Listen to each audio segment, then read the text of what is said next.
Halo semuanya, terima kasih sudah mau belajar dengan saya di mata kuliah ini, yaitu mata kuliah Sistem Pertanian Digital. Sayang sekali ya, kita tidak bisa bertemu karena kondisi saat ini, tapi mari kita doakan semoga virus ini segera berakhir dan kita bisa belajar seperti semula ya. Baik, perkenalkan dulu adik-adik, karena kita belum pernah ketemu sebelumnya. Nama saya Putri Santika. Saya adalah dosen tetap di Prodi TPB, Teknik Produksi Benih, jurusan Produksi Pertanian. Nah, makanya saya dipanggil untuk mengisi di perkuliahan ini karena saya dari pertanian gitu. Kemudian saya juga kebetulan alumni dari TPB juga. Saya lulus tahun 2013 dulu. Kemudian alhamdulillah lanjut dapat beasiswa S2, kemudian balik lagi untuk mengabdi di Politeknik di Jember. Begitu, itu perkenalan singkat saja ya. Jadi hari ini kita akan santai saja Dede belajar mengenai selayang pandang pertanian ya, atau overview-nya dunia pertanian. Itu untuk adik-adik yang memang sama sekali tidak mengenal dunia pertanian gitu ya, supaya kita bisa tune in dulu satu frekuensi untuk bisa melanjutkan ke materi berikutnya gitu. Baik, jadi materi dari saya Dede, saya akan ada 5 pokok bahasan. Yang pertama adalah selayang pandang pertanian hari ini. Kemudian sistem budidaya tanaman, kemudian saya akan bahas mengenai air dan unsur hara, kemudian cahaya, suhu, kelembaban, pH, altitude, dan tanah. Dan yang terakhir adalah sistem greenhouse dan hidroponik, gitu ya. Jadi rencananya memang overview ini akan saya sampaikan tanggal 4 Mei, memang dari awal rencananya seperti itu, adik-adik. Rencananya saya akan berada di kelas, gitu, kemudian sistem budidaya tanaman minggu selanjutnya, dan materi selanjutnya ya minggu selanjutnya lagi. Tapi ya rencana hanyalah rencana ya Dede. Saya tidak tahu apakah nanti kita akan pakai sistem blog atau bagaimana. Yang penting saya usahakan untuk semua materi ini bisa saya sampaikan kepada kalian tanpa membebani kalian. Begitu. Saya akan usahakan. Baik, kita mulai saja Dede. Materi hari ini, scoop-nya, kita akan bahas mengenai apa itu pertanian dan mengapa pertanian itu penting. Saya tidak tahu apakah adik-adik sudah dapat sebelumnya atau tidak. Ya, tidak apa-apa lah, saya ulang lagi kalau sudah dapat ya. Kemudian, mengenai tradisional versus future agriculture. Jadi, pertanian secara tradisional dan pertanian secara modern atau future gitu ya. Kemudian kita akan berkenalan dengan tumbuhan. Sedikit saja kita kenalan ya, karena namanya kenalan itu sedikit saja cukup. Nah, kita akan mulai, Dede. Apa itu pertanian? Mungkin ada yang sudah tahu, ada yang tidak. Sebetulnya simpel saja, Dede ya. Ada pertanian dalam arti sempit, ada pertanian dalam arti luas. Jadi orang Indonesia tuh biasanya mengartikan sesuatu begitu ya, ada dalam arti sempit, dalam arti luas gitu. Jadi kalau dalam arti sempit, itu artinya adalah segala macam yang berhubungan dengan cocok tanam ya, berhubungan dengan tanaman gitu ya. Makanya adik-adik kalau dengar, oh dia petani begitu ya, pasti, oh mungkin dia orang yang bercocok tanam, pasti ke sana begitu mungkin ya. Tetapi adik-adik ada pertanian dalam arti luas. Jadi pertanian dalam arti luas, atau dalam bahasa Inggrisnya agriculture ya, adalah suatu usaha untuk mengadakan suatu ekosistem buatan yang bertugas untuk menyediakan bahan makanan bagi manusia. Nah, jadi karena dalam arti luas adik-adik, dan kita di sini mengartikan bahwa bahan makanan bagi manusia ya. Makanya tidak hanya tanaman adik-adik sebetulnya, tetapi peternakan dan perikanan juga masuk di situ, masuk dalam pertanian secara arti luas. Tetapi sebetulnya saya adalah orang dari bidang pertanian dalam arti sempit adik-adik. Jadi saya memang dari jurusan produksi pertanian ya, tetapi saya tidak mengurusi juga peternakan dan perikanan. I have no idea adik-adik. Jadi apa yang saya ajarkan 5 minggu ke depan, mohon maaf, itu adalah pertanian dalam arti sempit. Dalam artinya kita hanya berhubungan dengan tanaman saja begitu. Baik ya, jadi ada dalam arti sempit, ada dalam arti luas. Tergantung kalian mau mengartikannya seperti apa. Nah, tetapi adik-adik, sektor pertanian saat ini tidak hanya digunakan untuk produksi makanan sebetulnya ya. Ada juga yang digunakan untuk furniture atau bahan bangunan gitu, material. Kemudian untuk bahan pakaian, juga untuk serat-serat untuk kebutuhan sehari-hari, begitu ya, kertas, tisu, dan lain-lain. Kemudian untuk obat-obatan juga, untuk kosmetika, sampai dengan clean energy. Itu juga bisa dicapai dari sektor pertanian ya, dan lain-lain. Sebetulnya fungsinya masih banyak sekali. Jadi intinya adalah sektor pertanian ini tidak hanya menghasilkan makanan, tidak hanya untuk produksi makanan. Gitu. Jadi barang-barang yang adik-adik punya sekarang atau yang adik-adik butuhkan sekarang, sebagian besar itu diproduksi dari hasil pertanian. Nah, selain itu juga kita mendapatkan apa dari pertanian ini adik-adik? Kita juga mendapatkan oksigen yang harus kita hirup setiap hari supaya kita bisa hidup. Ya. Ini ada anekdot adik-adik, katanya, imagine if trees give Wi-Fi, we'd all be planting like crazy. It's a pity that they just give the oxygen that we breathe. Ini sebetulnya sarkastik ya adik-adik ya, katanya bayangkan kalau pohon itu mengeluarkan Wi-Fi. Kita pasti akan menanam ya, pasti di setiap rumah akan ada pohon. Tapi sayang sekali katanya, sayang sekali pohon hanya menghasilkan oksigen gitu. Padahal oksigen itu yang paling penting untuk kita hidup sekarang gitu ya. Coba kalau misalnya adik-adik nggak percaya, bisa ditahan nafasnya mungkin 30 detik saja. Kalau bisa lanjut 1 menit sampai 2 menit, apakah bisa bertahan begitu ya? Enggak ya. Jadi sebetulnya oksigen itu lebih penting daripada Wi-Fi ya Dede, tapi kenapa orang-orang tidak mau menanam pohon? Begitu ya, itu hanya selayang pandang. Kemudian, nah setelah Dede tahu tadi tentang apa itu pertanian artinya, kemudian apa saja yang diproduksi dari pertanian, sekarang saya ingin kalian pikirkan. Sekarang apakah kalian bisa bicarakan kepada saya, kasih tahu saya, kenapa sih agriculture itu important? Kenapa sih pertanian itu sangat penting? Harusnya kalian sudah tahu ya, dengan bahasan saya yang tadi, harusnya kalian bisa menjawab pertanyaan yang ini.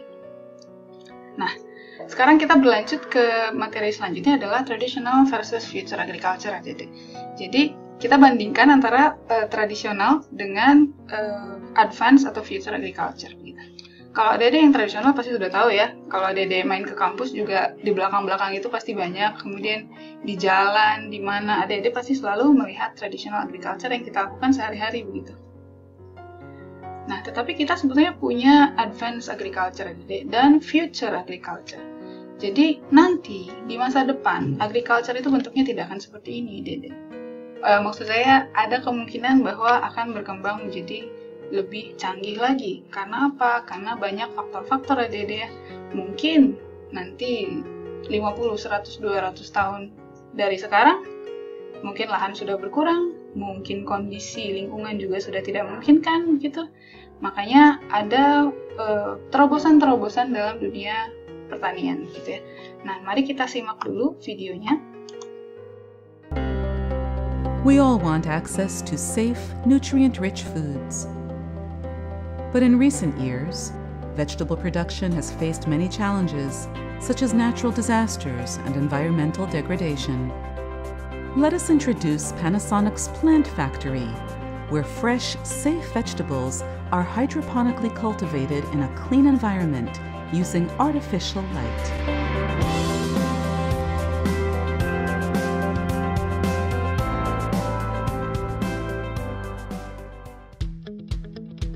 Panasonic's Plant Factory takes advantage of the technologies and products developed for lighting, ventilation, and networks to efficiently provide light and a fresh breeze to each and every plant to efficiently cultivate safe, fresh vegetables.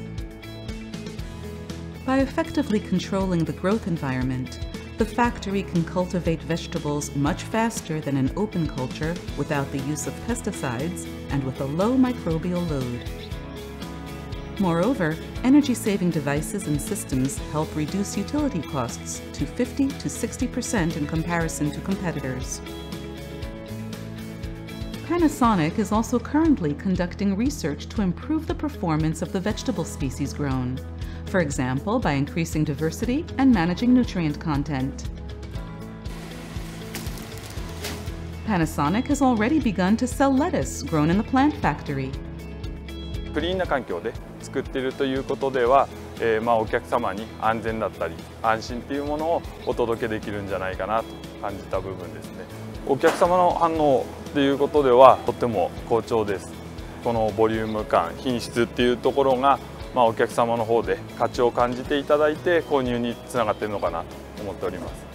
朝収穫してすぐもう、ね、スーパーの陳列できるというようなこともありますし、その水そのまま使うとなかなか野菜栽培できないということもございますので、植物の育成に効果的な水に変えていくというようなことも合わせて開発していっております。ぜひグローバルに世界中の人が食における不安を持たずに暮らしていけたらいいなと思ってます。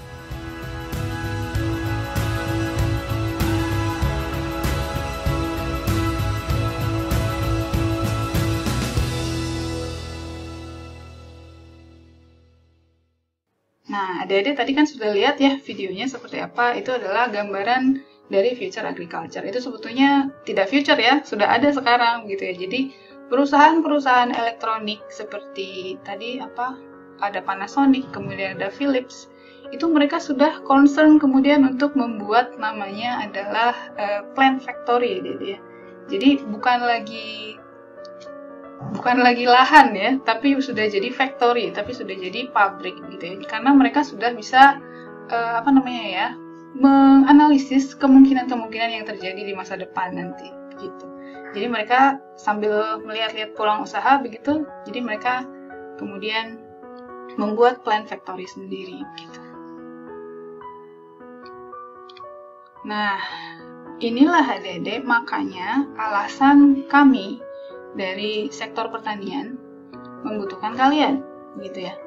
Inilah kenapa kami butuh orang-orang seperti kalian, karena kami dari sektor pertanian tidak diajari mengenai teknik informasi, begitu ya. Dan kalianlah nanti yang akan menjadi the future of agriculture ya. Jadi kita nanti akan bersinergi bersama-sama mengembangkan pertanian menjadi yang lebih baik, begitu. Nah, kita akan kenalan dengan tumbuhan nih selanjutnya. Kan kalau masih SD dulu suka diajarin juga ya, pernah diajarkan mungkin ya. Jadi ini simpel saja, jadi ini bagian-bagian tumbuhan ya Dedek, masih simpel ya. Ini belum kompleks.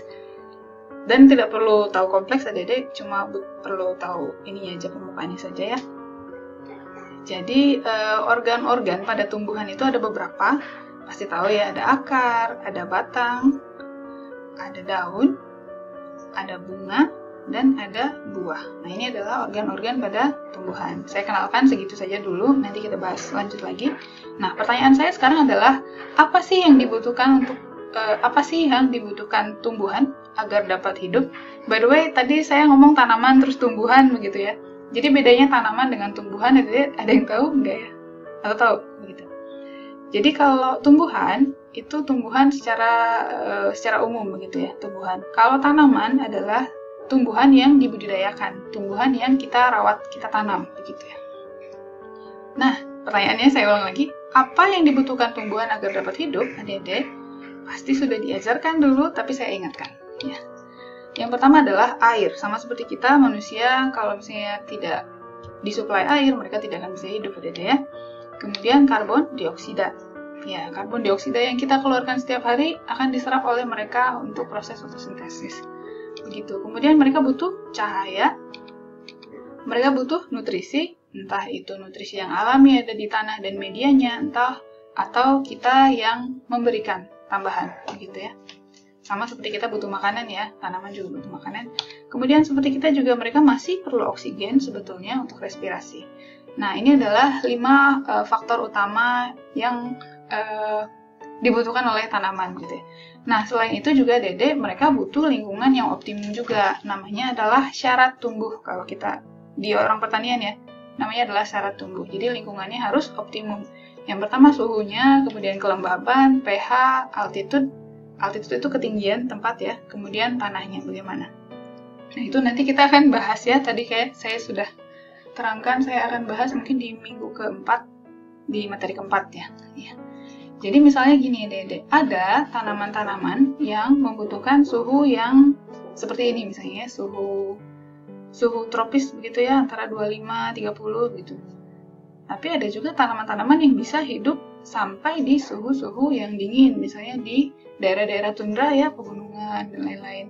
Kemudian ada juga tanaman-tanaman misalnya yang butuh ketinggian tempat yang tinggi untuk bisa tumbuh. Ada juga yang akan mati malah di ketinggian begitu ya. Jadi syarat tumbuh tanaman antar spesies tanaman itu bisa berbeda begitu. Nah ini sebetulnya yang pokok yang harus adik-adik pelajari sebetulnya, karena kalian akan berhubungan dengan sistem pengendaliannya mungkin nanti begitu. Tapi kita akan bahas di lain waktu.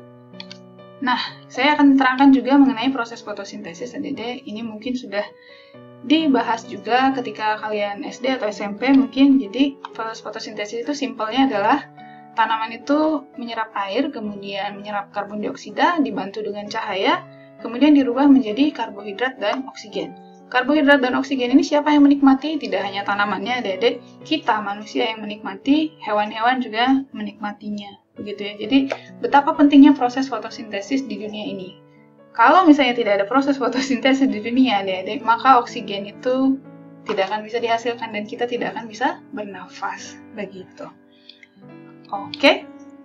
Nah, kita ada di penghujung acara ini. Saya ingin kalian pause video ini, kemudian pikirkan apa yang sudah adik-adik pelajari hari ini. Gitu ya. Kalau misalnya kalian belum belajar apa-apa hari ini, mungkin ada baiknya kalau kalian merewind video ini kembali, dan apabila ada pertanyaan, kalian bisa tanyakan kepada saya melalui Instagram bisa, atau WhatsApp bisa. Tidak saya publikasikan di sini karena nanti akan kemana-mana nomor saya ya. Jadi bisa menghubungi dulu saya lewat Instagram atau mungkin lewat ketua kelasnya. Jadi kita bisa diskusi lebih lanjut. Begitu ya. Terima kasih sudah mendengarkan saya hari ini adik-adik. Next time kita akan bertemu lagi di sistem budidaya tanaman. Ya, terima kasih. Kalian luar biasa. Sampai berjumpa lagi. Assalamualaikum warahmatullahi wabarakatuh. Kemudian mengenai traditional versus oke, ini di-cut saja. Bye, bye, bye.